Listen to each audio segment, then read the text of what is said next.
Bismillahirrahmanirrahim. Alhamdulillahirabbil alamin. Wa afdhalus salati wa aslamut taslim ala sayidina Muhammad wa ala alihi wa man ihtada bihadihi ila yaumil qiyamah. Allahumma la ilma lana illa ma 'allamtana innaka antal alimul hakim. Allahumma ja'alna mimma yastami'una al-qawla fayattabi'una ahsanah. Assalamualaikum warahmatullahi wabarakatuh.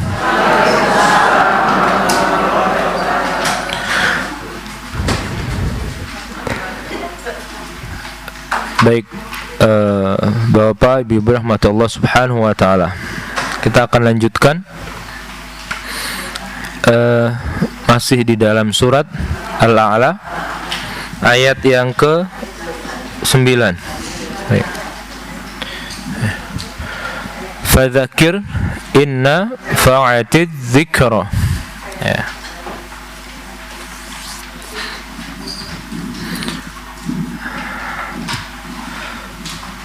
Kalau terjemahannya, berikanlah peringatan. Peringatan itu akan datangkan manfaat. Baik. Nabi Muhammad SAW adalah sosok yang ahrasun nasi ala hidayati ummati, sosok yang paling yang paling khawatir dan sosok yang paling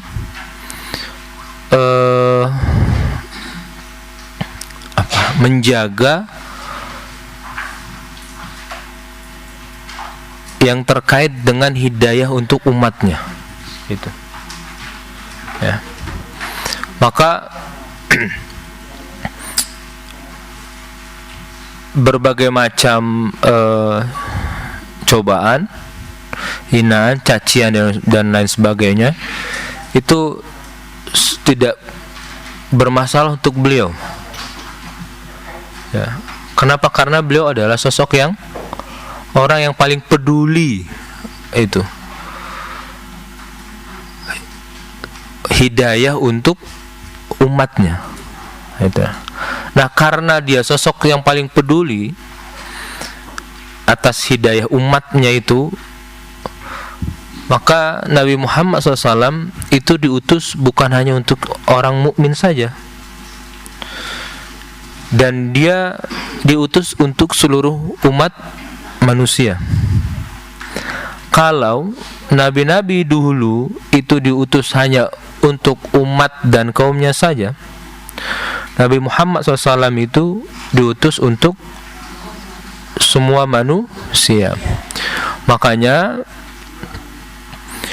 setelah zaman Nabi Isa lalu masuk risalah Nabi Muhammad SAW, setelah itu umat manusia ini masuk ke dalam kategori umatnya Nabi Muhammad SAW. Nah, itu. Maka umatnya itu nanti ada yang disebut dengan ummatul istijabah. Umat istijabah itu adalah umat yang dia sudah masuk ke dalam agama Islam. Itu. Mereka orang-orang yang telah memenuhi panggilan hidayah untuk memeluk agama Islam. Itu disebut dengan ummatul istijabah. Ya. Ya. Nah, berarti kalau yang itu masuk siapa?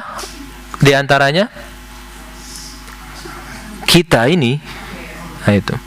Para sahabat kita, itu kita berarti masuk dalam orang-orang yang sudah memenuhi panggilan hidayah tersebut. Nanti ada yang disebut dengan ummatud dakwah, yaitu umat-umat yang mereka adalah sebagai objek dakwah dari agama ini. Maka masuk di antaranya adalah yang disebut dengan al-kafirun wal musyrikun dan sejenisnya itu. Ya. Mereka adalah objek dakwah dari agama ini. Nah, itu. Nah, Dulu sebelum sebelum para sahabat masuk ke dalam agama ini, maka mereka masuk dalam kategori ummatud dakwah, yaitu umat yang memang dia menjadi objek dari dakwah agama ini. Setelah mereka masuk, mereka menjadi ummatul istijabah, umat yang telah memeluk agama ini, Islam. Nah, maka yang pertama umat istijabah, yang kedua ummatud dakwah. Itu. Fadzakir inna fa'atiz dzikra. Nah. Maka Nabi Muhammad SAW itu memberikan peringatan yang pertama itu kepada orang-orang yang telah masuk ke dalam agama ini.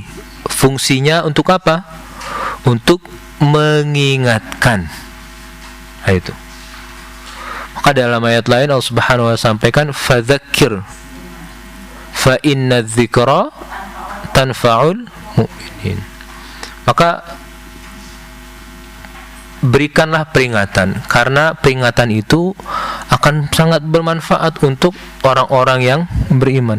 Kenapa? Karena memang kadangkala kita itu bisa terlena, bisa terbuai, bisa lalai dan lain sebagainya. Itu. Nah, kalau yang mendapatkan manfaat dari zikir itu, maka mereka adalah yang disebutkan dalam Al-Quran, alladzina idza dzukirallahu wajilat qulubuhum. Nah, itu. Jadi orang-orang yang innamal mu'minuna alladzina idza dzukirallahu wajilat qulubuhum wa idza tuliyat alaihim ayatuhu zadathum. Nah, itu. Wa ala rabbihim yatawakkalun. Nah, ini orang-orang yang mendapatkan apa? Zikr itu yang mereka mendapatkan manfaat itu. Ya. Maka apa yang mereka dapatkan? Pertama, hatinya bergetar ketika disebutkan tentang sifat-sifat Allah Subhanahu wa taala. Itu. Ya, kalau ada orang yang menceritakan tentang Allah itu maha Rahmannya dan Rahimnya itu melebihi alam semesta ini, tuh dia langsung ingat akan hal-hal yang pernah dia lakukan dan sebagainya. Itu. Nah, dan itu tidak membuat dia putus asa, justru malah makin membuat dia yakin atas Rahman dan Rahimnya Allah Subhanahu wa taala. Gitu. Nah, kalau hati sudah bergetar, maka nanti ada fase selanjutnya. Ketika dia mendengarkan Al-Quran, dia mendapatkan hidayah dari Al-Quran itu. Wa idza tuliyat alaihi ayatuhu zadathum. Dia mendapatkan hidayah, petunjuk Al-Quran itu. Bertambah hatinya itu, bertambah keimanannya itu. Tuh.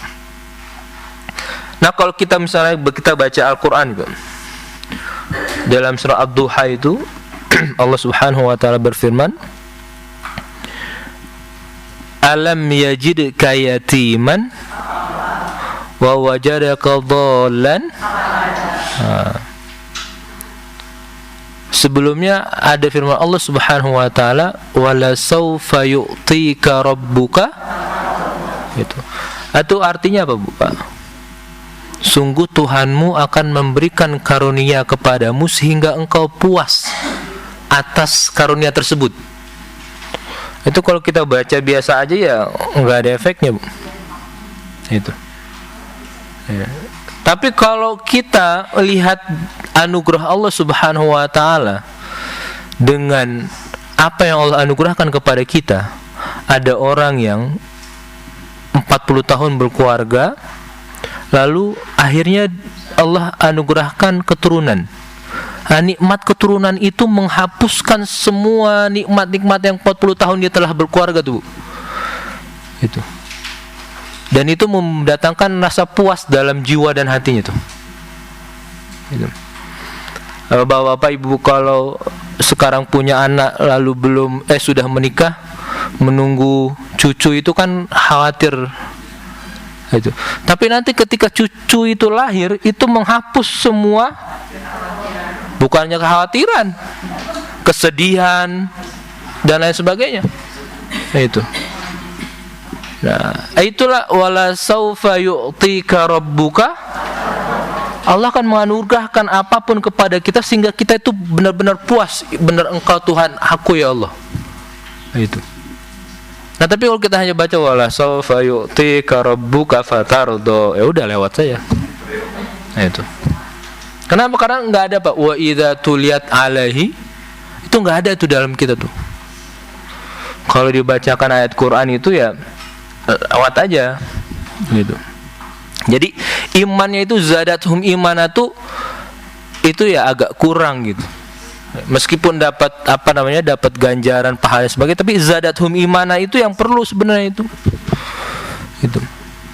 Maka ketika iman ini bertambah, itu kan akan bertambah keyakinan, maka akan bertambah juga ketenangan dalam diri kita. Itu sebenarnya semakin bertambah keimanan dan keyakinan kepada Allah Subhanahu wa taala, maka akan bertambah juga ketenangan yang ada di dalam diri kita. Itu. Lalu kalau kita buka ayat lain, Allah Subhanahu wa taala berfirman, "Alaisallahu bikafin 'abdah." Bukankah Allah itu yang Allah sendiri yang akan mencukupkan hamba-hambanya? Itu Pak. Itu kalau kita baca itu hanya selewatan aja udah. Itu enggak ada itu dampaknya itu. Tapi kalau kita baca alaihissallahu bikafin abdah, bukankah Allah yang akan mencukupi hamba-hambanya sendiri itu? Maka kita akan yakin ya Allah benar Engkau akan mencukupi semua kebutuhan hambamu ini ya Allah. Gitu. Itu. Nah, itu yang disebut dengan zadathum iman seperti itu. Maka ketika kita yakin Allah akan mencukupkan semua kebutuhan kita, maka tidak pernah akan terlintas dalam pikiran kita untuk pergi ke orang pintar. Gitu. Tidak akan pernah terlintas dalam pikiran kita untuk pergi ke itu. Iya, maka tidak pernah akan terlintas dalam pikiran kita untuk meminta selain kepada, karena dia sendiri, karena dia, Bu. Ayat itu menggunakan alaihissallahu, Allah langsung, tidak menggunakan sifatnya, tidak menggunakan asmaul husna, tidak menggunakan rahman, enggak. Dia langsung memakai namanya yang mulia, Allah. Itu. Bukankah aku, kata Allah tuh, ini gambaran bahwasanya Al-Quran itu kitab suci yang sangat memperhatikan terkait dengan sopan santun dan adab itu. Allah saja ketika menggambarkan itu tidak menggunakan kata aku, tapi dia menggunakan namanya. Itu. Tapi kalau kita manusia, aku. Nah itu manusia. Tapi kalau Tuhan enggak, dia menggunakan namanya alaihissallahu bikafin abda. Bukankah Allah yang akan mencukupi hamba-hambanya? Itu. Nah makanya zikr ini yang firman ini fadzakir fa inna dzikra tanfa'ul mu'minin, itu yang pertama kali yang akan mendapatkan manfaatnya itu siapa? Adalah orang-orang yang beriman. Itu. Nah. Maka fadzakir inna fa'atiz dzikra. Sesungguhnya peringatan itu ada manfaatnya. Gitu. Apa manfaatnya itu tadi? Untuk orang-orang yang beriman, maka dia zadathum imana. Tawakalnya akan bertambah dan sebagainya. Itu, Bu. Ya. Nah, lalu untuk orang-orang yang kafir apa? Ada manfaatnya tidak untuk orang yang kafir? Ada manfaatnya. Maka dia akan tahu dan dia akan paham, oh ternyata Tuhan yang betul itu seperti ini. Tuhan yang memang sesungguhnya Tuhan itu seperti ini. Meskipun nanti mereka itu tetap kekeh dengan kekufurannya, itu hal lain. Itu. Maka mengingatkan baik itu berdampak atau tidak berdampak itu sebenarnya bukan urusan kita. Itu. Yang dipinta adalah kita mengingatkan. Itu. Nanti orang itu dia sadar dari apa yang kita ingatkan, itu urusan lain. Ataupun dia mau nggak mau ambil pusing dan sebagainya, itu juga bukan urusan kita. Gitu. Ya. Makanya Nabi Muhammad SAW itu harasun nas ala ibadati ummati, orang yang paling peduli atas hidayah umatnya. Itu. Maka siang malam dan sebagainya itu beliau ya terakhir pikirannya hanya umatnya saja. Itu kan. Nah, ya. Nah, fadzakir fa in nafa'ati dzikra. Nah, selanjutnya saya dzakkaru may. Ini. Siapa yang akan ingat dari peringatan tersebut? Hanya satu. May yakhsha. Orang-orang yang itu. Ini. Kita akan belajar apa perbedaan antara al-khauf dan al-khasyah dalam Al-Quran itu apa. Ada dua kata dalam Al-Quran yang itu menggambarkan, kalau diartikan dalam bahasa Indonesia itu sama-sama takut. Yang pertama itu adalah al-khauf, yang kedua adalah al-khasyah. Itu.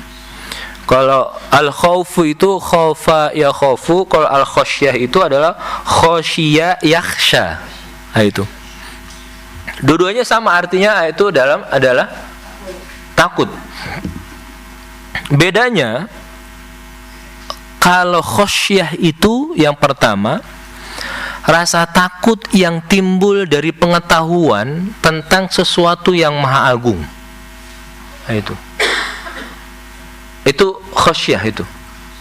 Jadi kalau rasa takut yang timbul karena pengetahuan tentang zat yang maha agung itu disebut dengan khasyah. Makanya dalam Al-Quran disebutkan innama yakhshallahu min ibadihil ulama. Orang yang takut Allah itu adalah orang yang tahu. Itu. Kenapa? Karena dia berasal dari pengetahuan tentang sifat Allah Subhanahu wa taala, sifat maha sempurna dan lain sebagainya. Itu al-khasyah. Tapi kalau al-khauf itu rasa takut yang biasanya berasal dari intimidasi, dari tekanan dan lain sebagainya. Kalau ada tekanan lalu menimbulkan rasa takut, dalam bahasa Arab itu disebut dengan al-khauf. Maka ada namanya sholatul khauf. Ya kan? Bukan namanya sholatul khasyah. Kenapa? Karena sholatul khauf itu adalah sholat di mana orang-orang beriman dalam keadaan perang itu saling menjaga antara satu dengan yang lainnya. Itu. Nah, perang itu kan berarti dalam kondisi apa? Terintimidasi itu. Itu. Ya.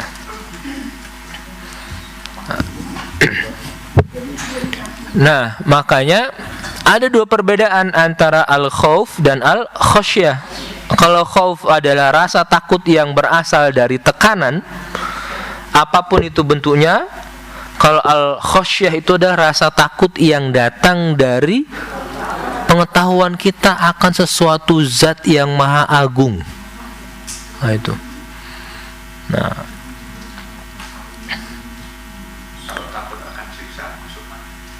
Siksa itu intimidasi atau gimana, Pak?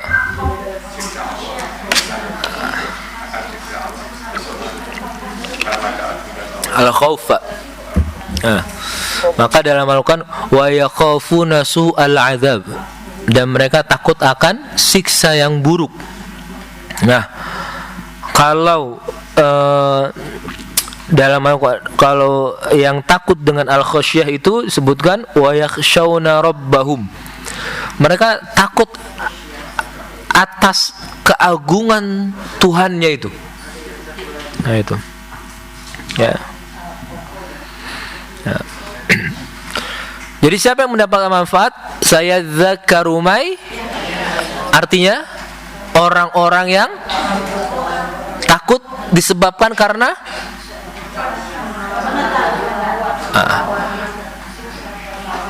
apa penyebabnya takutnya?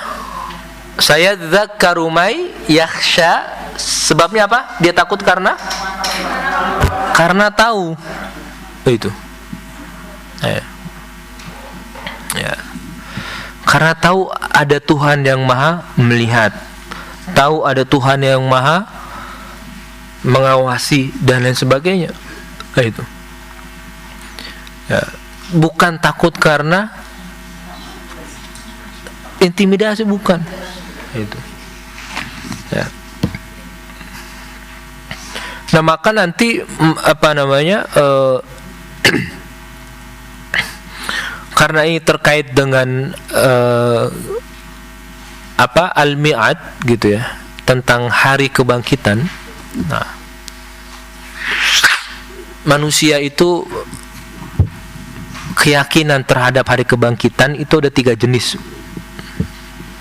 Yang pertama, orang-orang yang yakin dan percaya itu akan ada.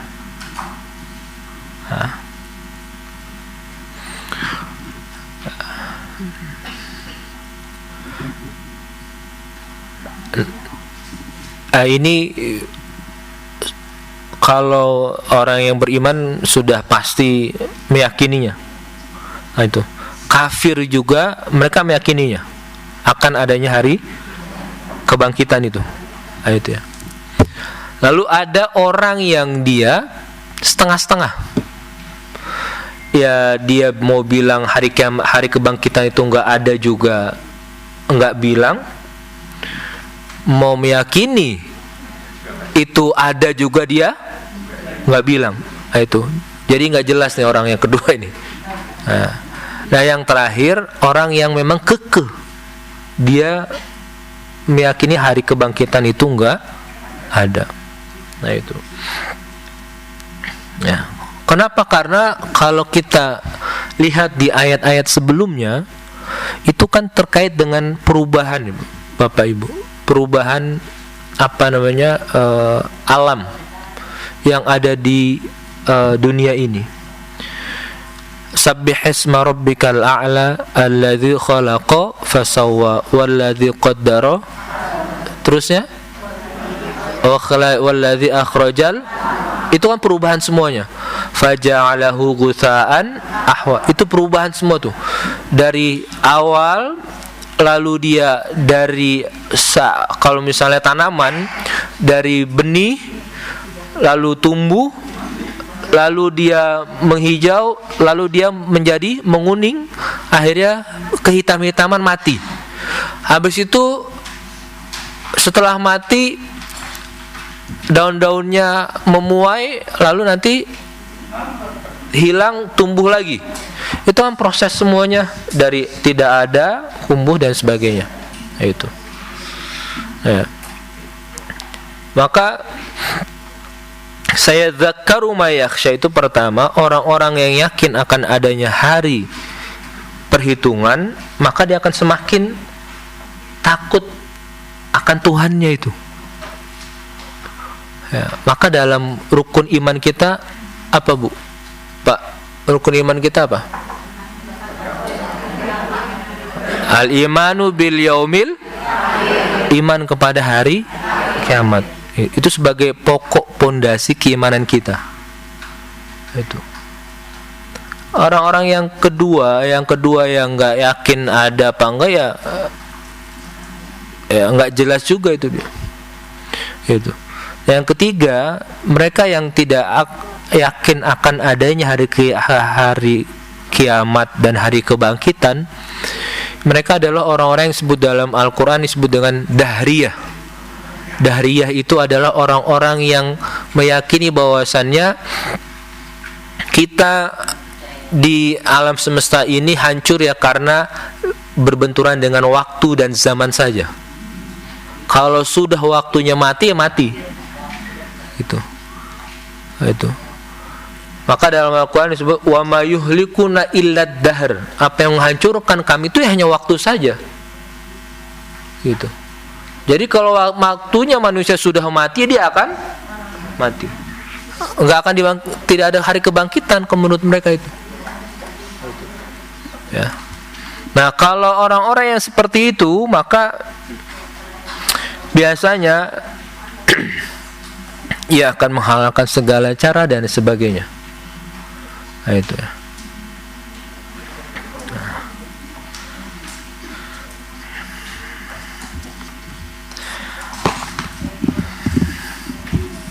Nah, saya dzakkaru may yakhsha. Jadi kapan orang-orang yang beriman maupun yang non kafir itu maupun yang kafir itu akan ingat kepada Allah Subhanahu wa taala kapan? Selama dia hidup dan selama dia belum mati, maka di sana ada kesempatan dia untuk untuk kembali dan ingat akan Allah Subhanahu wa taala. Itu. Maka disebut sa yadzakkaru. Sa untuk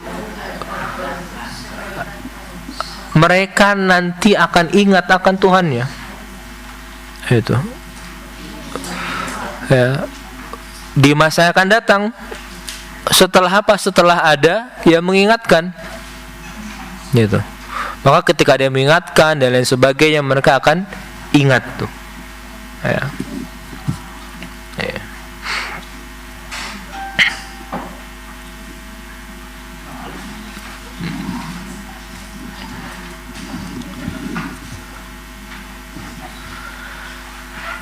Wa yatajannabuhal ashqa alladhi yaslan naral kubra.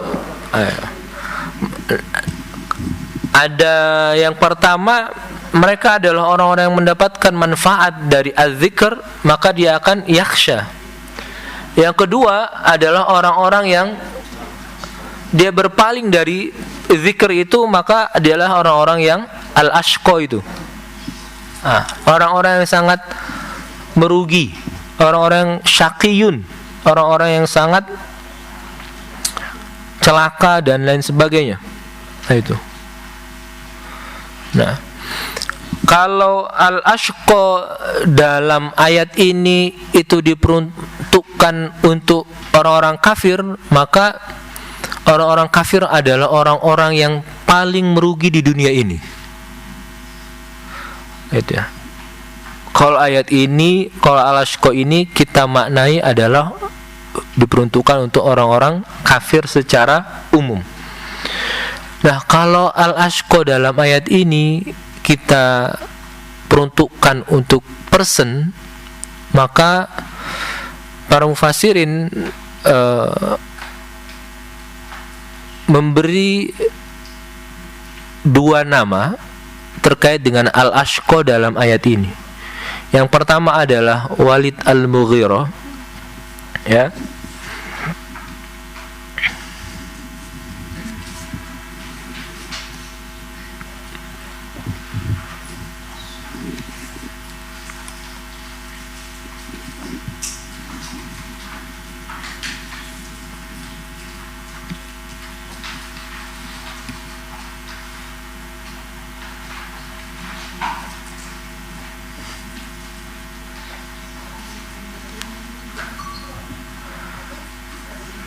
Yang kedua adalah Utbah. Nah, kalau misalnya ayat ini itu diperuntukkan untuk person. Ya. Jadi orang-orang yang paling merugi itu adalah diantaranya orang-orang ini. Kenapa? Karena mereka adalah orang-orang yang paling menentang dakwahnya Nabi Muhammad SAW ketika itu. Nah, tapi kalau sekarang ini kita ayat ini kita peruntukan untuk saat ini yang hanya tinggal Al-Quran saja, maka yang paling tepat ayat ini peruntukan untuk semua orang-orang kafir. Nah, itu. Maka orang-orang kafir, mereka adalah orang-orang yang merugi di akhirat nanti kalau mereka sampai akhir hayatnya tidak masuk atau tidak memeluk agama Islam. Tapi kalau mereka nanti di akhir hayatnya masuk ke dalam agama Islam, maka status meruginya itu hilang. Itu. Ya, hapus. Ya. Nah, wa yatajannabuhal ashqa alladhi yaslan narul kubra. Maka apa yang mereka dapatkan? Yang mereka dapatkan adalah yaslan narul kubra. Dan itu mereka akan masuk ke dalam api neraka al-kubra. Yang dimaksud dengan al-kubra itu adalah neraka yang paling rendah sekali, asfalus safilin. Neraka yang paling rendah itu adalah narul kubra. Itu. Ada yang berpendapat bahwasannya api yang ada di dunia ini panasnya itu kalau dibandingkan dengan panasnya api neraka itu berbanding 1/70. Itu. Jadi 70 lebih dahsyat dari api yang ada di api yang dunia panas nggak, Bu? Hah? Enggak, dingin, Pak.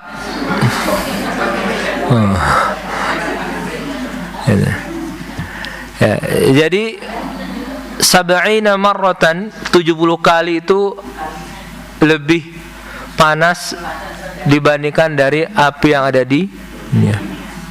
Itu. Ya alladzi yaslan narul kubra. Maka narul kubra yang dimaksud dari riwayat Ibnu Abbas adalah api neraka jahanam.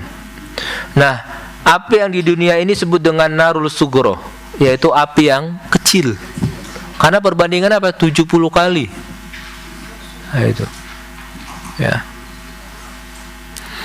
Nah, siapa yang yang mendapatkan ini? Itu tadi al-kafirun, orang-orang yang mereka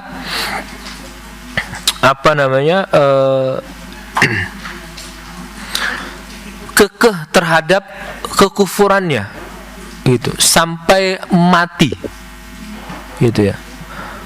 Nah, itu. Jadi manusia di atas muka bumi ini, itu kan tadi di awal saya sebutkan dia adalah ummatud dakwah, yaitu umat yang menjadi objek dakwah agama ini. Maka karena dia ummatud dakwah, itu masih ada kemungkinan. Jadi kita tidak boleh menyebut manusia dia itu berada di masuk neraka sebelum dia mati, gitu. Ya meskipun ada tanda-tandanya, tapi kan kita nggak tahu, gitu. Ini bapak-bapak kayak calon-calon neraka nih. Nah, itu kita nggak bisa tuh, Pak.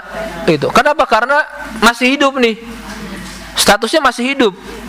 Itu karena tidak menutup kemungkinan, ya, ternyata di akhir sisa-sisa umur beliau ini lebih dekat dengan Allah Subhanahu wa taala. Nah, itu. Ya. Ya. Atau sebaliknya, kita nih yang sekarang berada di jalan di jalan kebaikan, itu. Ya. Itu kalau kita merasa itu tidak menutup kemungkinan, itu hidayah juga akan kabur, gitu. Nah, itu. Kan? Nah, maka Nabi Muhammad SAW itu mengajarkan doa kepada kita. Apa doanya, Bu, Bapak? Doanya apa? Ya muqallibal.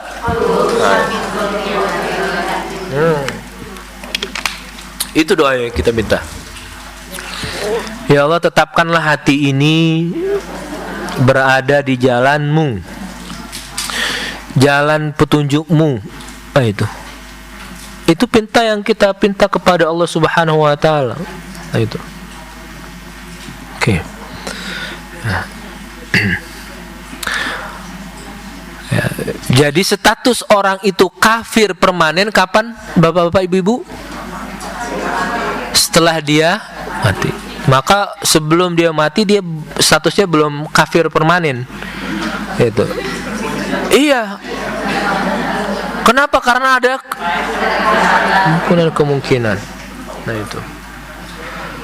Bukan hanya taubat, Pak, masuk Islam. Gitu. Bukan hanya masuk Islam, bukannya taubat. Itu. Maka dalam hadis itu Nabi Muhammad SAW sampaikan, wa inna ahadakum la ya'malu ka'amali ahlin nar. Dan ada di antara kalian itu akan melakukan sebuah amal yang itu seperti yang dilakukan oleh para penduduk, calon-calon penduduk neraka itu. Hatta bainahu wa bainahu zira.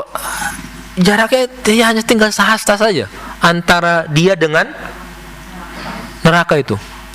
Tetapi Allah Subhanahu wa taala berkehendak lain. Allah akhirnya memberikan hidayah, maka dia masuk surga.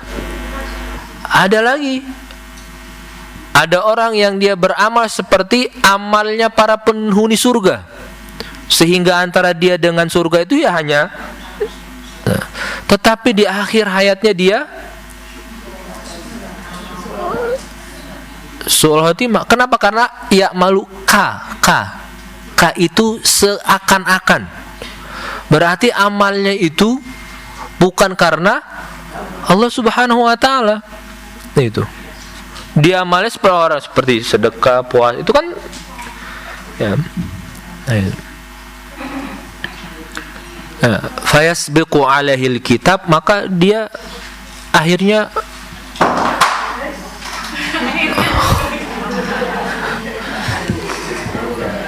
ya. Nah, yang pertama itu kondisi yang banyak banget di dunia ini, Bu. Tapi kondisi yang kedua itu sangat jarang banget. Itu. Maka Rahman Rahimnya Allah itu yang melebihi alam semesta inilah. Gitu, Bu. Kenapa? Kan itu tadi, orang yang sudah paling bejat di dunia ini akhirnya dia hanya tinggal satu hasta jarak dia dengan neraka. Allah berikan petunjuk, akhir masuk. Nah, kita ini berapa tahun dulu?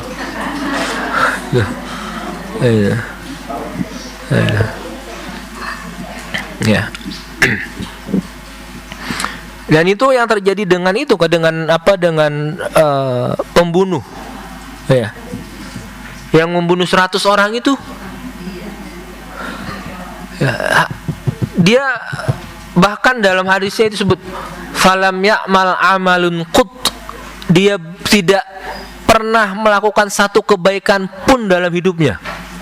Itu bayang, Bu, belum pernah melakukan satu kebaikan pun dalam membunuh 100. Awalnya dia membunuh 99 orang, Bu, Pak. Datang ke rahib, bilang, saya bunuh 99 orang, kira-kira Tuhan akan menerima tobat saya enggak? Nah, rahib ini mungkin ini gambar untuk kita gitu. Orang yang ahli ibadah dengan alim dengan abid itu suatu hal yang berbeda. Itu ya. Maka dia bilang, enggak ada, kamu sudah membunuh 99 orang. Kesel enggak itu kira-kira? Itu. Saya mau tobat malah giniin. Ya, dibunuh akhirnya. Akhirnya dia ketemu dengan orang soleh. Saya telah membunuh 100 orang, dan yang terakhir saya bunuh adalah rahib itu, orang yang paling dekat dengan Tuhan. Dia bilang seperti orang saya bilang, kamu keluar dari kampungmu, kamu jalan menuju kampung sana yang banyak orang baik di sana. Itu jalan tuh. di tengah-tengah jalan mati, belum pernah melakukan satu kebaikan pun. Bukan niat lagi, udah jalan. Kalau niat kan belum tentu jalan, Bu. Udah jalan gitu, sudah niat dan sudah melakukan dalam perjalanan. Nah itu. Nah kalau kita kan kebanyakan niat ya nggak apa-apa juga, Bu. Enggak, betul. Enggak, Bu, bener. Memperbanyak niat kebaikan itu disunahkan, dianjurkan. Ya. Akhirnya dalam perjalanan orang ini mati, meninggal. Nah, itu gara-gara dia ini malaikat ribut. Nah, ini gara-gara orang malaikat ribut. Nah, ya. Iya, Bu. Ya, kenapa? Karena yang dulu-dulu telah saya sampaikan, malaikat itu hanya menjalankan sesuai SOP saja. Nah, ya. Iya. Yang malaikat azab ngelihatnya gimana? Oh, udah bunuh 100 orang nih. Yang malaikat rahmat ngelihatnya apa? Dia sudah berniat dan dia sudah melakukan perjalanan. Nah itu. Lapor kan, daripada berantem lapor kepada Allah Subhanahu wa taala. Allah bilangnya gampang saja. Ukur jarak antara tempat yang dia tuju dengan tempat asalnya. Nah itu. Ternyata bedanya tipis sekali. Lebih dekat ke tempat tujuannya. Maka kata Allah, ya kalau lebih dekat kepada tempat tujuannya, maka saat ini malaikat azab kamu ngalah dulu dengan malaikat rahmat. Ya. Akhirnya apa? Masuk surga. Belum pernah melakukan satu amalan kebaikan pun. Maka dia tidak ada status permanen kafir selama dia masih hidup. Nah, itu. Dan para sahabat itu seperti itu, Bu. Mereka adalah orang-orang yang sangat mengharapkan keimanan orang lain. Gitu. Jadi kalau ada orang-orang pintar di negeri ini, dia non muslim, itu ya Allah mudah-mudahan dia dapat hidayah gitu. Kenapa? Karena akan memberikan dampak manfaat untuk apa? Buat negara dan buat kaum muslimin juga, gitu. Terus sahabat tuh seperti itu. Gitu. Bukan gara-gara wah kafir, enggak, Bu. Gitu. Jadi kalau ada orang yang non muslim, dia itu hebat dan sebagainya, itu mudah-mudahan dia dapat hidayah. Gitu. Kenapa? Karena statusnya belum permanen kafir, dia masih hidup. Ada kemungkinan dia dapat hidayah. Nah itu. Kalau dia sudah mati, baru dia masuk, sebut namanya alladzi yaslan narol kubra. Itu. Tapi kalau dia belum mati, maka dia masih ada kemungkinan untuk dia masuk ke dalam agama Islam. Itu. Maka apa yang didapatkan oleh orang-orang yaslan narol kubra, yaitu la yamutu fiha wala yahya. Ya. La yamutu fiha wala yahya itu kondisinya seperti ini. Dia mati disebut enggak mati, hidup juga disebut enggak. Ah itu gimana tuh? Enak gak tuh? Ini mungkin ibu-ibu dulu sebelum bersuami dengan suaminya saat ini, kalau digantungkan seperti itu kira-kira. Ini dibilang suka juga enggak, tapi juga ngedeketin. Ya kan? Itu. Dibilang suka enggak bilang, tapi ngedeketin. Nah itu. HP. Itu ya. Ini kondisi sebenarnya apa namanya? Gambaran dari sesuatu yang tidak mengenakkan. Itu ya. Kenapa? Karena kalau orang-orang mukmin itu orang-orang yang mudah-mudahan kita terhindar dari azab neraka itu. Mereka orang-orang yang masuk ke dalam neraka itu mereka akan mati. Gitu. Mereka mati sampai pada tak kadar amal maksiatnya itu selesai, ya sudah mati mereka. Baru nanti mereka akan mendapatkan syafaat, baru keluar dari neraka. Tapi kalau orang-orang kafir permanen itu nggak mati, nggak hidup. Nah, itu gambarannya seperti itu, ya. La yamutu fiha wala yahya. Nah, tapi kalau orang mukmin, maka setelah mereka selesai semuanya, lalu dia menjadi hancur, maka nanti ketika itu selesai masa pencucian ya, masa di dalam neraka itu, akhirnya mereka itu dikeluarkan. Nah, ini ini adalah orang-orang yang, jadi orang-orang yang terakhir masuk dalam surga itu adalah orang-orang yang itu tadi, mereka yang hanya mengucapkan syahadat dan tidak pernah berbuat amal soleh sedikit pun di dunia. Itu ya. Dan setelah dikeluarkan itu ya juga jadi yang perlu kita pahami, Maha Rahman dan Rahimnya Allah Subhanahu wa taala itu ketika kita hidup di dunia itu tidak berubah ketika nanti itu yang perlu kita pahami. Itu. Kalau kita di dunia suka bercanda dengan Allah Subhanahu wa taala, gitu kan? Maka nanti di akhirat Allah juga akan mempercandai dan bercanda dengan kita, gitu. Kan kita suka bercanda dengan Allah kan? Hari ini serius, besok enggak. Nah, itu. Ya, kalau enggak bercanda apa itu namanya, Bu, Pak? Ini.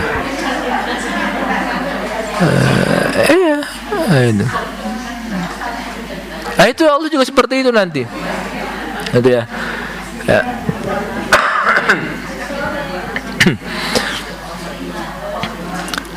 Ya.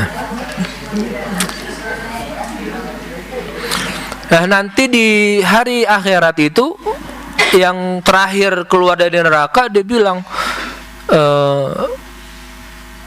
kamu mau apa gitu? Oh, saya mau ini ya Allah. Diperlihatkan surga. Mau ini ya Allah. Benar kamu mau ini? Iya. Kalau kamu mau ini, kamu minta lagi enggak? Enggak ya Allah. Saya tidak akan minta lagi selain ini. Dilihatkan lagi oleh Allah Subhanahu wa taala suatu hal yang lain.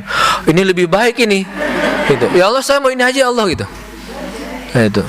Kan kamu sudah janji nggak akan minta lagi. Nah, itu. Tapi kok kamu minta yang lain? Enggak, ini saya janji nggak akan minta. Dikasih sama Allah Subhanahu wa taala. Dilihatin lagi. Ada yang lebih bagus lagi. Gitu. Mau lagi, gitu. Akhirnya dia bilang, ya Allah, ini terakhir kali. Gitu. Terakhir kali. Saya nggak akan lagi minta. Gitu.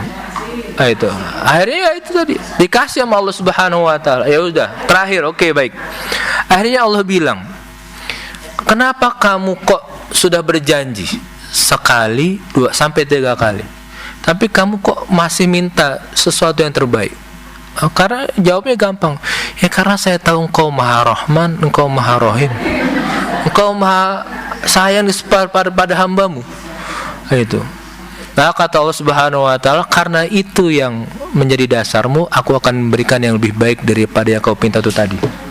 Itu Bu. Maka Rahman Rahimnya Allah di dunia itu sering kita bercanda dengannya, itu juga berlaku nanti di akhirat, gitu. Iya, gitu. Jadi akhirat itu sebenarnya tidak semenakutkan apa yang kita bayangkan, gitu. Dan di sana juga Allah Subhanahu wa taala itu ya bercanda juga dengan manusia, dengan itu tadi. Gitu. Ya. Maka yang perlu kita pahami status itu sebenarnya. Gitu. Kita tidak bisa membuat status seseorang itu kafir selama dia masih hidup. Boleh kita bilang, oh dia kafir non permanen gitu. Ya. Ya. Ya. Karena masih ada kesempatan kan, itu. Maka kalau dia sudah meninggal dunia baru, nah itu, dia kafir permanen. Nah itulah yang mereka dapat apa? summa la yamutu fiha wala yahya.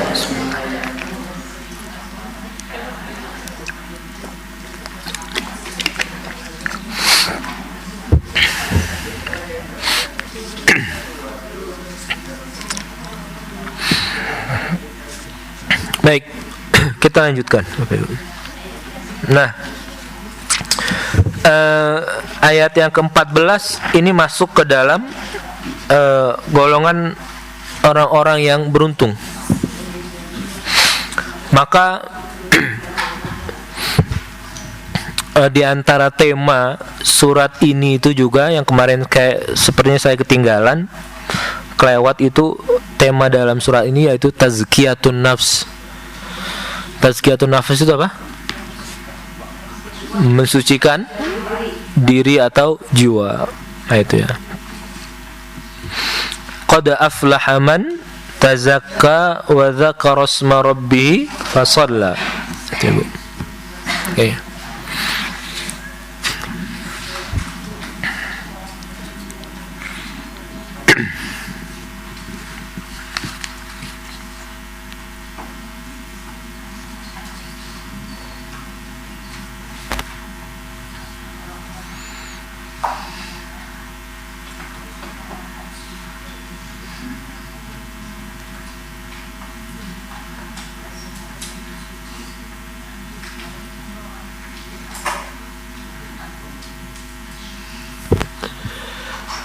Baik, kalau dalam bahasa Arab itu, kalau ada kata qad lalu diikuti sesudahnya kata fi'il madi, itu artinya adalah sesuatu yang sangat pasti akan terjadi. Itu. Tapi kalau qad lalu didatangi setelah fi'il mudhari, itu sesuatu yang terjadinya terkadang-kadang. Itu ya. Maka kalau ayat ini menggunakan kata qad aflaha, yaitu fi'il madi. Aflaha yuflihu. Itu. Jadi artinya adalah qad aflaha, maka pasti. Itu. Ya. Beruntung man saha eta jalmi. Itu.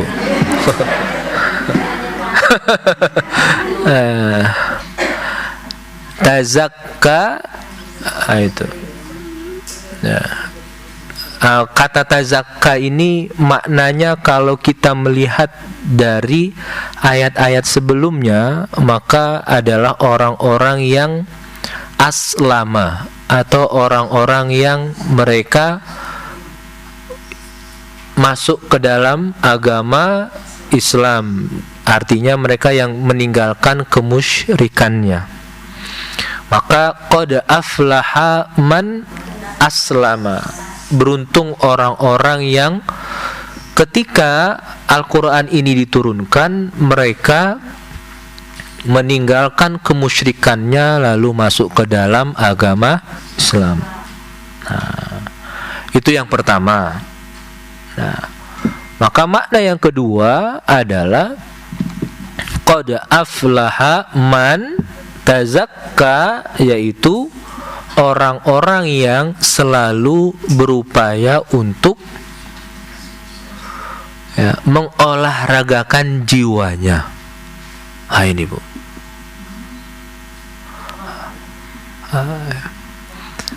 Yang orang-orang yang selalu mengolah jiwanya.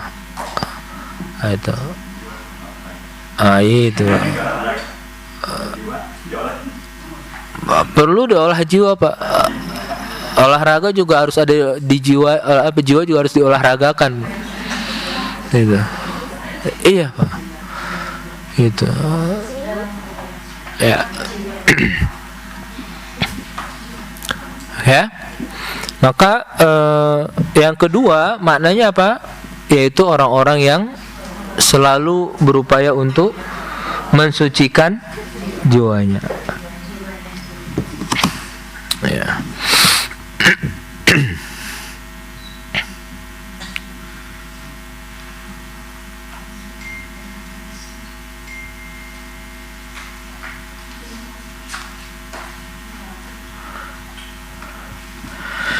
Maka apa yang perlu disucikan oleh jiwa kita? Nah, itu apa namanya, pertanyaannya sebenarnya. Ya. Apa yang perlu kita sucikan dari hati kita ini? Kesyirikan kan sudah, Pak. Gitu. Karena kita sudah muslim nih sekarang statusnya. Bukan musyrik. Ya. Apa yang harus kita sucikan dari hati kita nih?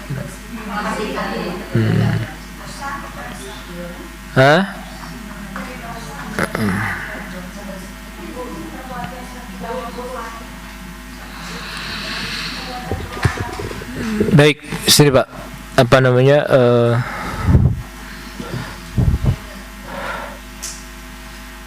Seminggu ini apa namanya? Saya itu menyaksikan beberapa rahmat Allah Subhanahu wa taala itu kepada manusia gitu, Pak. Gitu ya. Nah, rahmat Allah ini kalau sampai kepada saudara kita, kalau kita lihatnya bukan dengan atas dari segi rahmat Allah kepada dia, itu yang lahir itu biasanya apa? Kalau dia misalnya orang yang dulu suka maksiat dan sebagainya, lalu dia berubah perilakunya menjadi orang yang soleh dan sebagainya, yang kalau itu kita tidak melihatnya dia mendapatkan itu dari rahmat Allah, apa yang ada dalam hati kita biasanya? Terharu, bagus Bu, bagus kalau terharu, bahagia, bagus itu. Yang kita lihat apa? Yang kita lihat itu biasanya sesuatu yang negatif terhadap orang itu. Nah, itu julid kalau bahasa sekarang itu. Nah, itu yang kita lihat itu. Hasad. Nah, ini orang itu yang kita lihat. Nah, itu. Tapi kalau kita lihat itu adalah bentuknya rahmat Allah Subhanahu wa taala, maka dia bisa masuk ke dalam itu tadi tuh, tazkiyatul qalb kita itu, jiwa kita tuh. Itu. Ya, bagaimana tidak orang ini 40 tahun, 43 tahun atau 45 tahun enggak pernah sholat Jumat, enggak pernah sholat Idul Fitri, enggak pernah puasa. Itu. Coba kebayang enggak, Bu? Sekarang setelah dia mendapatkan rahmat Allah Subhanahu wa taala dengan bentuknya hidayah, dia melakukan apa yang tidak bisa kita lakukan, yang kita sudah sholat Jumat setiap minggu, puasa setiap tahun dan sebagainya. Tapi itu kalau kita melihatnya dengan hati yang enggak benar, ini mau orang apa coba? Oh, itu badannya masih banyak tato, beresin dulu tatonya dan sebagainya. Itu. Iya gitu. Itu. Kenapa itu bisa itu tadi? Karena itu tadi. Gitu. Ya. Itu bisa jadi antaranya itu irikan itu kan itu tadi. Karena tidak ada tazkiyah di sana. Enggak ada upaya untuk mengolahragakan jiwa tuh, enggak ada. Mengolah jiwa tuh nggak ada, gitu, ya. Dan kita tuh kadang-kadang ngerasa, oh itu, nggak diterima tuh dia tuh sholatnya tuh apa tuh, orang 40 tahun nggak sholat, 4 kali nggak sholat Jumat aja udah, nah, itu, ini 43 tahun dia nggak sholat Jumat, gitu. Dan sekarang itu berbalik, bukan 360 derajat, Bu. Hah?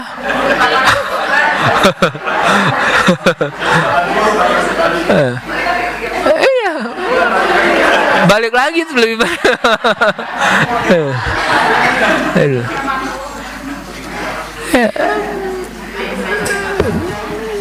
Itu hal-hal yang seperti ini kalau kita melihatnya itu dengan tidak melihat bukan rahmat Allah Subhanahu wa taala, itu kita nggak akan pernah itu dapat kebaikan dari orang itu, dan kita tidak akan mendapatkan cipratan rahmat Allah Subhanahu wa taala, itu nggak akan.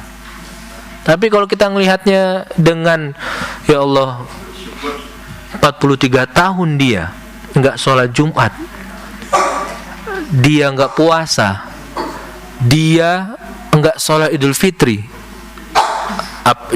nggak usah nanya sholat wajibnya gimana, Jumat aja dia nggak sholat gitu. Tetapi Allah berikan dia hidayah, dia langsung bisa naik haji. Itu kan kalau bukan rahmat Allah itu siapa itu? Manusia nggak ada yang bisa, Bu. Gitu. Nggak ada yang bisa manusia kayak gitu. Dan dia mempunyai keyakinan dan keimanan kepada Allah Subhanahu wa taala, saya yakin lebih besar dibandingkan dari kita. Kenapa? Karena dia bilang, setelah itu saya lebih yakin kepada Allah. Kalau mau apa-apa saya nggak usah minta kepada orang lain dan sebagainya. Saya minta kepada dua. Yang pertama kepada ibu, karena ibunya masih hidup. Yang kedua saya minta kepada Allah. Gitu. Akan kita ini keyakinan yang kayak gini nih yang mahal sebenarnya, Pak. Gitu. Itu yang belum tentu kita punya, yang berapa puluh tahun kita ini menjalaninya tuh. Berarti ada masalah di sana. Itu. Apa masalahnya? Itu kita kurang tazakka itu. Kurang mengolah hati kita, mengolah jiwa kita. Gitu. Nah, maka setelah tazakka itu harus ada yang kita lakukan. Wa dzakarasma rabbi. Kita harus ingat Tuhan itu. Harus ingat, kita harus ingat kepada Allah Subhanahu wa taala. Ya, fasalla, lalu dia salat.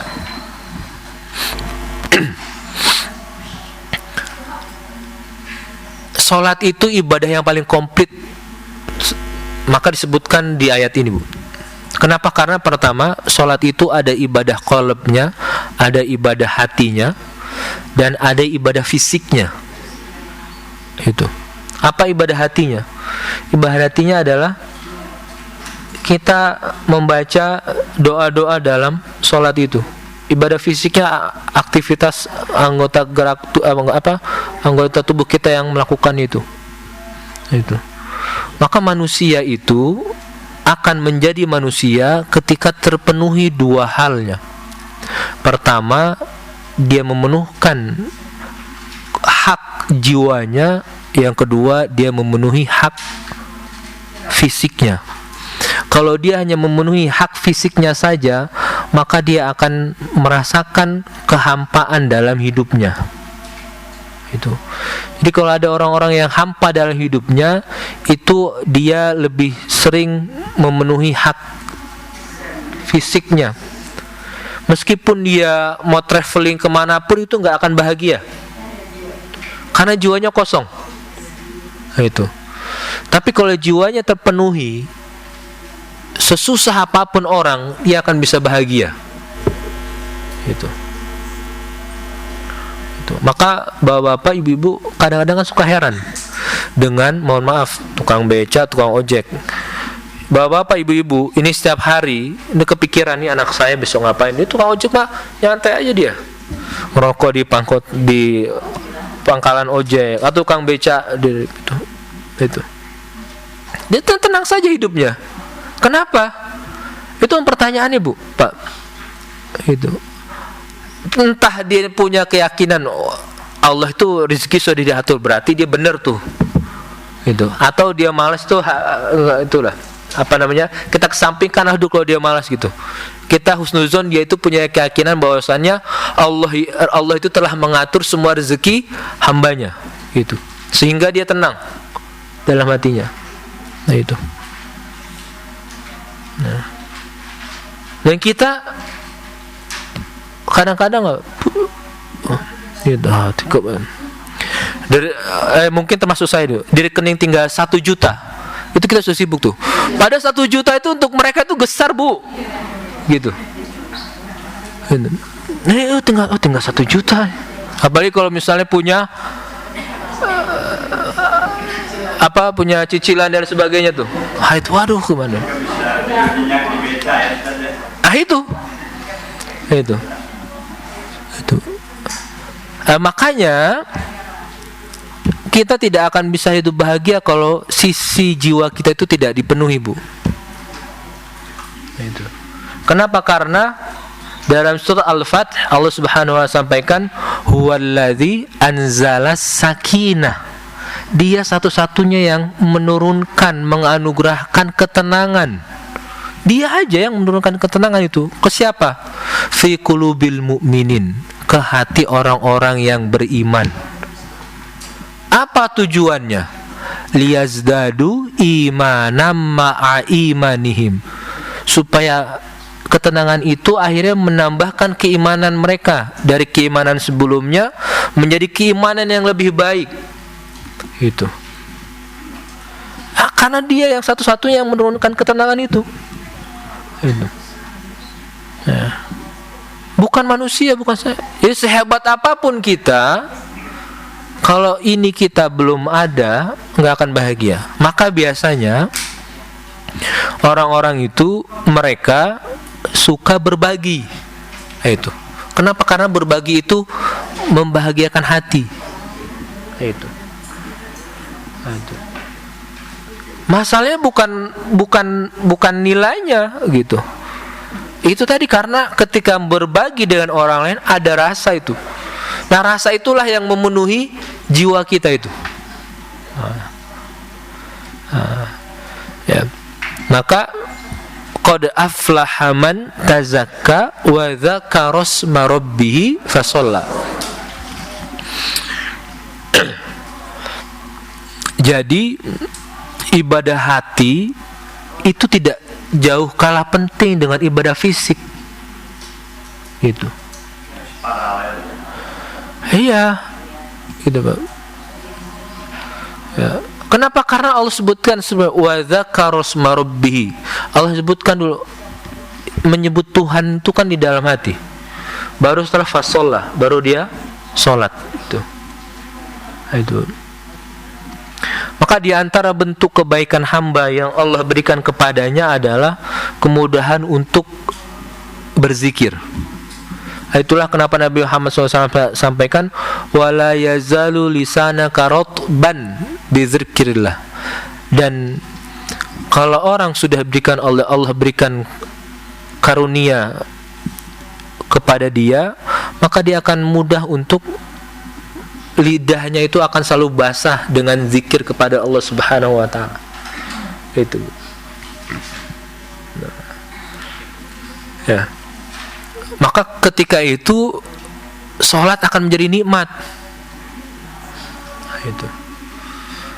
Salat itu bukan kewajiban. Salat bukan gaya hidup, tapi salat adalah bukan juga kebutuhan. Apa? Gimana?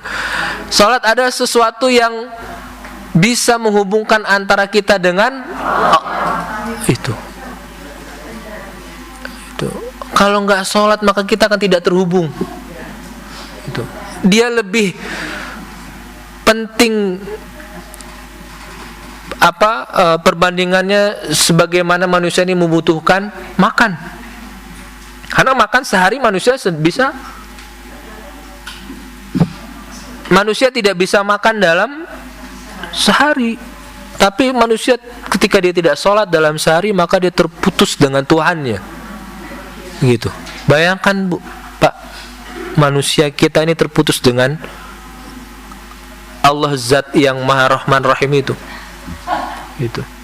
Maka standarnya kembali lagi untuk anak-anak kita bukan hal yang macam-macam, tapi standarnya Pak, kamu harus sholat, kamu harus bisa baca Quran. Karena kalau dia bisa 2 hal ini di kemudian hari itu sudah bisa dipastikan kemungkinan besar dia akan bisa menjalani kehidupannya. Tapi kalau dia nggak tahu sholat, dia nggak tahu ngaji, wassalam bu. Gitu. Kenapa? Karena Allah pintu deh. Wa dzakara isma rabbih fasalla. Itu ya. Ya. Apa yang menyebabkan manusia itu melalaikan perintah Allah Subhanahu wa taala dan sebagainya hanya satu. Bal tu'sirunal hayatad dunya. Itu penyebab utamanya. Lebih mengedepankan dunia. Itu, Bu. Nah. Padahal Allah sebutkan wal akhiratu khairu wa abqa. Itu. Siapa yang enggak tahu itu? Akhirat itu lebih baik dan lebih kekal. Siapa yang enggak tahu? Semuanya tahu.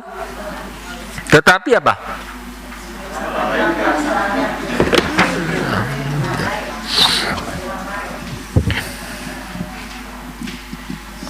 Wal akhiratu khairu wa abqa. Jadi gini, Pak.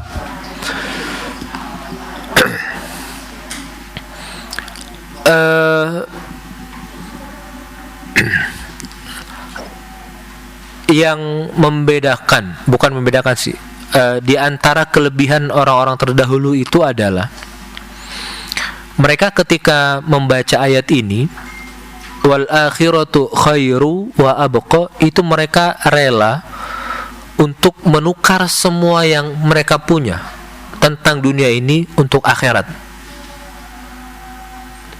Maka ketika ada perintah hijrah, itu yang mereka hijrah. Kenapa? Karena patokannya satu, akhirat itu lebih baik dan lebih kekal. Itu yang mereka lakukan. Itu.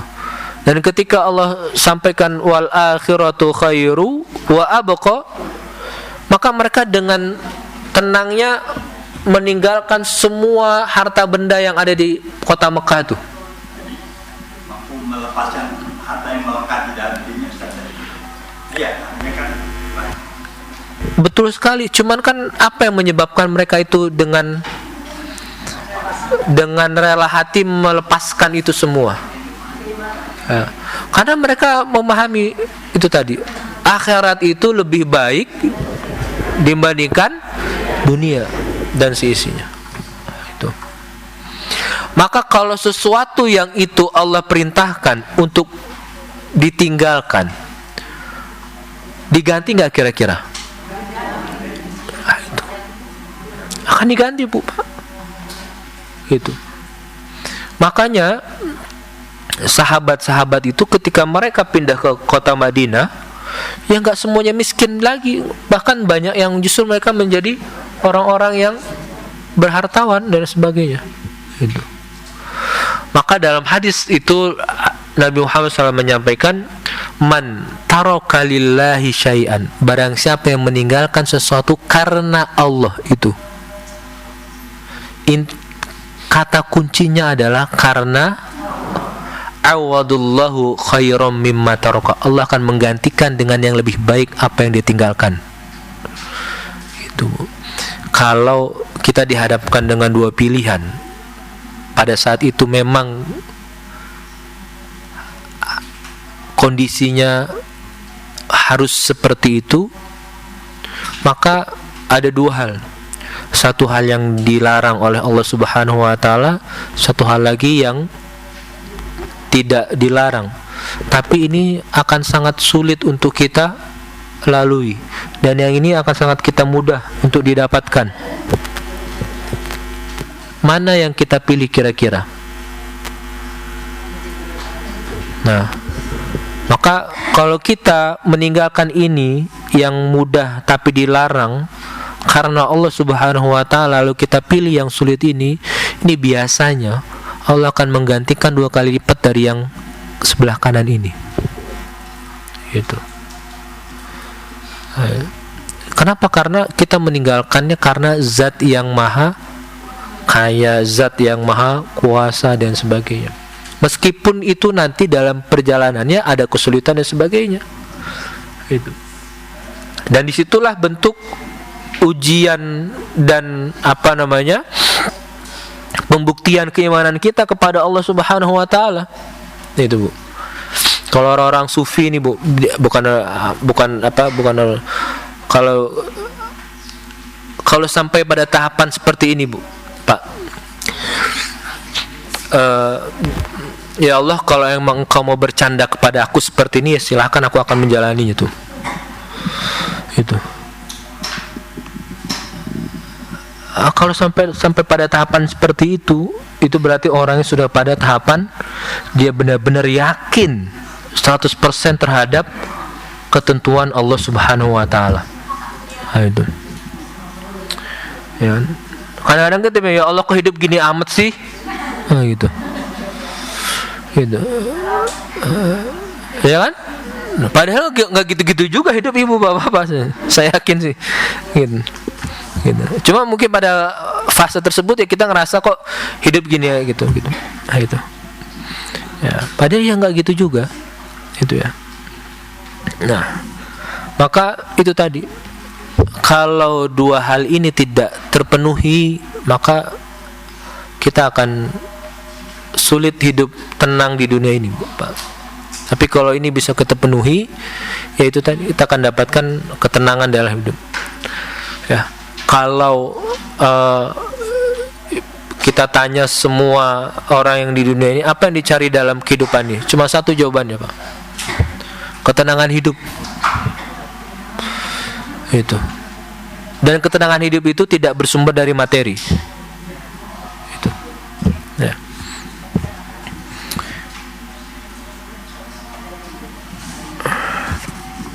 Baik, kita lanjutkan. Inna hadza la fi suhufil ula suhufi Ibrahim wa Musa.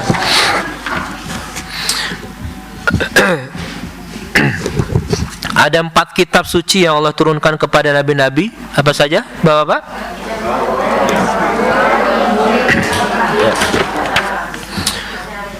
Dari 4 kitab suci itu ada kitab-kitab yang Allah turunkan sebelum nabi-nabi Muhammad sallallahu alaihi wasallam, sebelum Nabi Muhammad sallallahu alaihi wasallam. Selain 4 kitab suci ini, itu disebut dengan suhuf.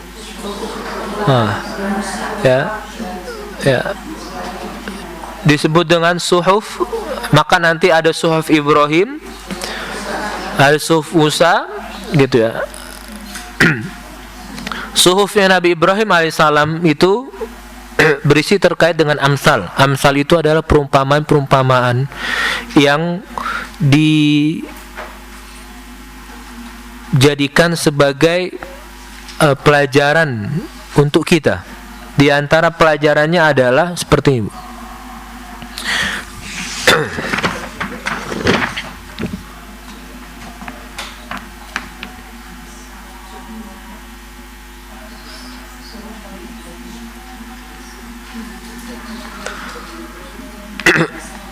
Ada suhuf Nabi Ibrahim, nanti ada suhuf kepada Nabi Idris, ada Nabi Syed namanya, Bu.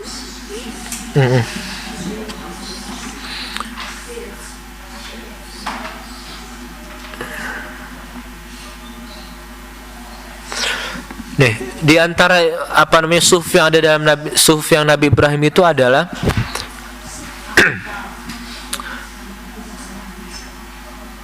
yang bagi lil aqili ayakuna hafizan li lisanihi arifan bi zamanihi muqbilan ala sya'ni. Maka orang yang berakal itu adalah pertama orang-orang yang bisa menjaga lisannya. Itu orang yang berakal. Gitu ya.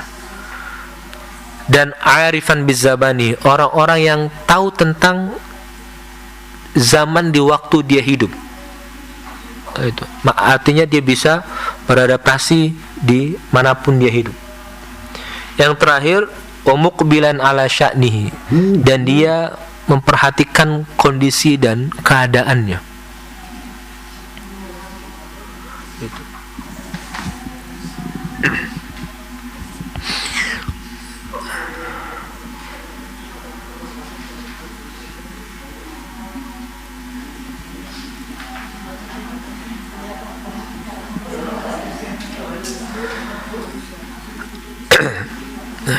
Di dalam teks lain beliau berkata, man hasiba kalamu min amalihi aqallal kalam illa fima ya'ni. Orang-orang yang suka menghitung-hitung perkataannya, atau dia sebelum berkata, sebelum ngomong, dia itu menimbang-nimbang dulu yang saya ungkapin ini baik apa enggak, menyakitkan atau tidak. Orang yang seperti ini dia akan aqallal kalam, dia akan lebih sedikit berbicara, dan dia hanya akan berbicara ketika itu hanya mendatangkan manfaat untuk orang lain atau dirinya. Nah, itu.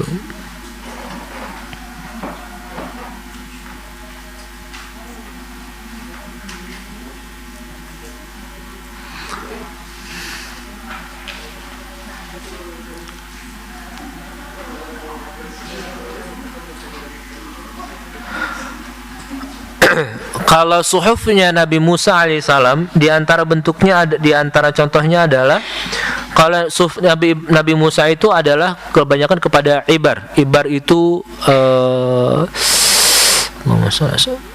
pelajaran, ya.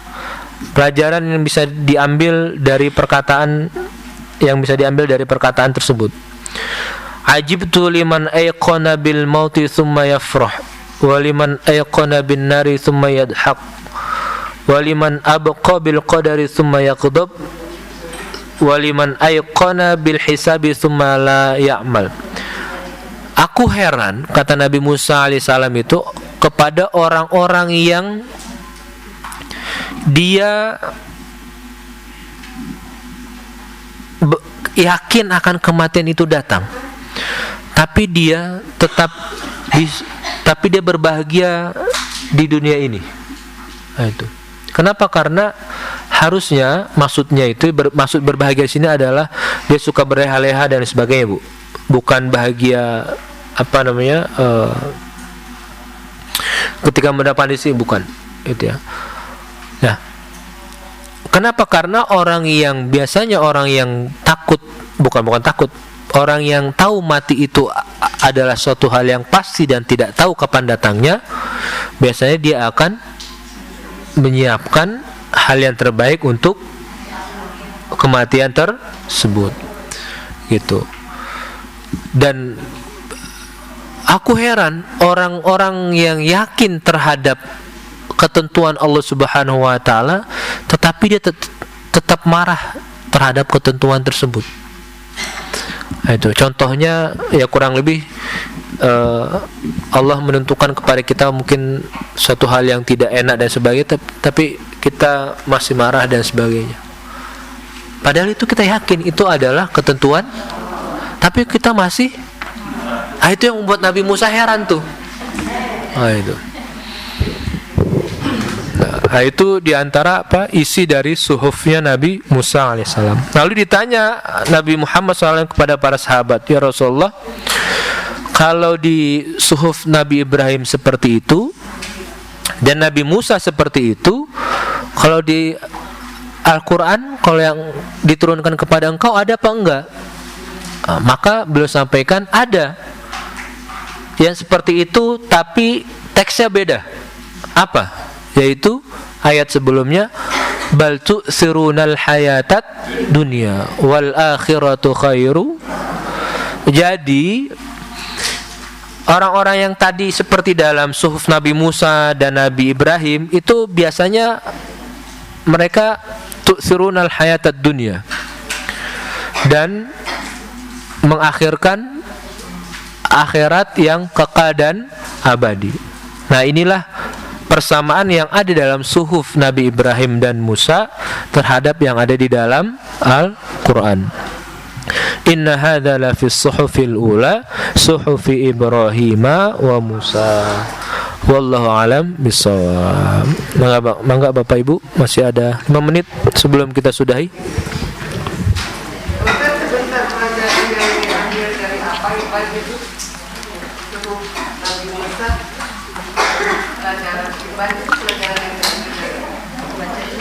Ibar, Bu. Ibar itu pelajaran dari kata-kata tersebut.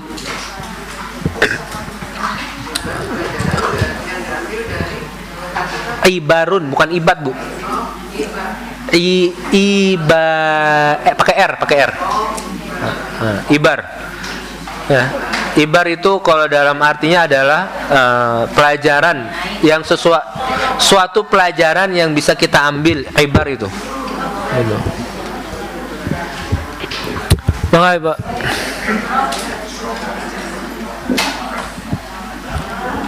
Ini ada perintah dari itu. Ini adalah sibuk dari sebelumnya. Jadi kalau kita bisa misalnya kalau kita tutur itu punya terus kalau masing-masing merasa bertanggung jawab juga pernah ada yang bahwa itu adalah sebelumnya maka bertanggung jawab ada kebayang. Nah, ada juga berita bahwa kita meyakini Al-Quran dan umat Islamnya harus meyakini kitab-kitab sebelumnya. Nah, kita cara meyakininya itu sedangkan kita sendiri untuk mempelajarinya sedang mempercayainya agak sulit bagaimana. Baik. Meyakininya itu tidak perlu mempelajari sebenarnya, Pak. Gitu. Cukup yakin saja bahwasannya Allah telah menurunkan kepada Nabi sebelum Nabi Muhammad SAW kitab-kitab tersebut. Iya, gitu. Karena itu menggambarkan keterhubungan antara para nabi antara Nabi Muhammad dengan nabi-nabi sebelumnya. Itu ada kesamaan gitu. Maka pokok dasar keimanan kita adalah beriman kepada para nabi dulu. Itu. Nah, beriman kepada para nabi lalu beriman kepada kitab-kitab yang diturunkan kepada nabi-nabi tersebut. Nah, itu. Tidak harus mempelajari, Pak. Gitu. Tidak. Ya. Hanya cukup menjadi dasar keimanan kita saja. Nah, itu. Iya, itu, Pak. Iya, seperti itu. Termasuk sufi itu, Pak. Nah, itu. Baik. Mangga teh? Mangga.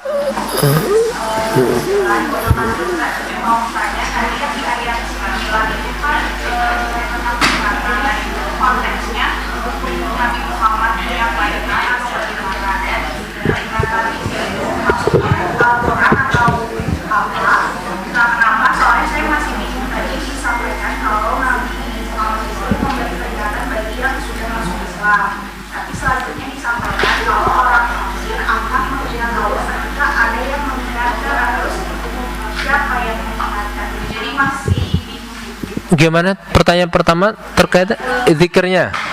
Ya tadi itu tentang peringatan itu apa gitu orang atau gimana.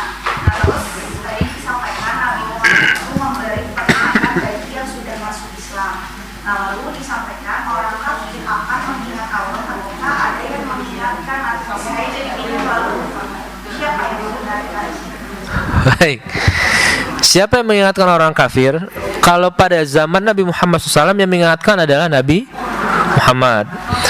Setelah Nabi Muhammad SAW meninggal dunia, maka yang mengingatkannya adalah kalau tidak melalui dengan sahabat, maka Al-Quran adalah zikr sebagai pengingat. Itu. Maka dalam ayat lain kan Allah Subhanahu wa taala, inna nahnu nazzalna dzikra. Aku turunkan Al-Qur'an itu. Zikr itu adalah Al-Qur'an pada ayat ini. Nah itu. Jadi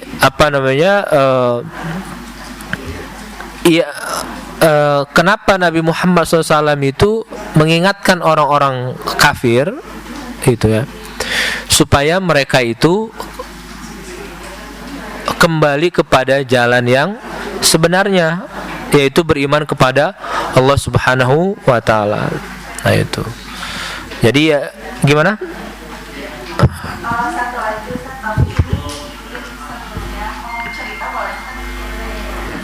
Kalau sampai asar nggak boleh kayaknya. Jadi di sini kan masya Allah ya, Allah mempertemukan sama bapak ibu yang selalu Amin ya alhamdulillah. menguras emosi materi hari ini karena jadi saya ini keluarga yang beda agama, Ustaz. Ayah dan mama saya beda agama, jadi dari kecil belajar Islam dan Kristen dan alhamdulillah sebetulnya dapat bimbingan Islam juga, salah satunya dari masjid Pusdani ini. Jadi alhamdulillah di Januari 2024 saya Allah karuniakan hidayah hikmat Islam untuk bersyukur. Nah, jadi lebih ke ini aja sih, Ustaz ingin mohon didoakan juga bersama Bapak Ibu di sini karena alhamdulillah Allah masih mengkaruniakan umur untuk ayah saya, jadi masih ada harapan untuk beliau memiliki mohon keriduannya untuk didoakan. Alhamdulillahirabbil alamin. Mudah-mudahan Allah Subhanahu wa taala memberikan hidayah dan petunjuk kepada saudara-saudara kita yang belum memeluk agama Islam ini, gitu ya.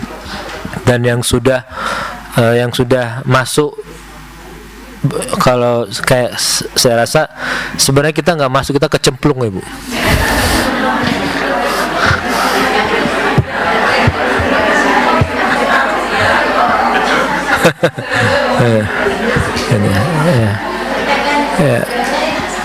Yang apa namanya, mudah-mudahan kita semua selalu berada di jalan kebaikan dan petunjuk Allah Subhanahu wa taala, gitu ya. Ada lagi Bapak Ibu? Kalau nggak ada, kita sudahi dulu pada hari ini. Mari sama-sama kita baca alhamdulillah. Alhamdulillahirabbil alamin. Subhanakallahumma bihamdik, asyhadu an la ilaha illa anta, astaghfiruka wa natubu ilaik. Astagfirukumullah fi ri'ayatihi wa dhimmatihi. Wassalamualaikum warahmatullahi wabarakatuh.